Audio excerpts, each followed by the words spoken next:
بسم الله الرحمن الرحيم. واتل عليهم نبأ إبراهيم إذ قال لأبيه وقومه ما تعبدون قالوا نعبد أصناما فنظل لها عاكفين قال هل يسمعونكم إذ تدعون أو ينفعونكم أو يضرون قالوا بل وجدنا آباءنا كذلك يفعلون قال أفرأيتم ما كنتم تعبدون أنتم وآباؤكم الأقدمون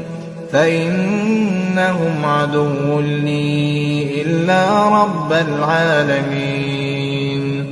الذي خلقني فهو يهدين والذي هو يطعمني ويسقين وإذا مرضت فهو يشفين والذي يميتني ثم يحيين والذي أطمع أن يغفر لي خطيئتي يوم الدين رب هب لي حكما وألحقني بالصالحين واجعل لي لسان صدق في الآخرين واجعلني من ورثة جنة النعيم واغفر لأبي إنه كان من الضالين ولا تخزني يوم يبعثون يوم لا ينفع مال ولا بنون إلا من أتى الله بقلب سليم وأزلفت الجنة للمتقين وبرزت الجحيم للغاوين وقيل لهم أين ما كنتم تعبدون من دون الله هل ينصرونكم أو ينتصرون فكبكبوا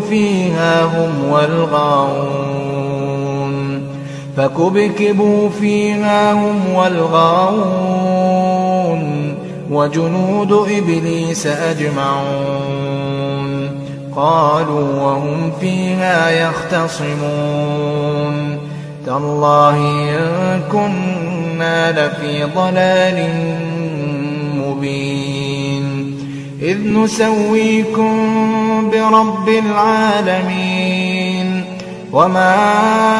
أضلنا إلا المجرمون فما لنا من شافعين ولا صديق حميم فلو أن لنا كرة فنكون من المؤمنين إن في ذلك لآية وما كان أكثرهم مؤمنين وإن ربك لهو العزيز الرحيم.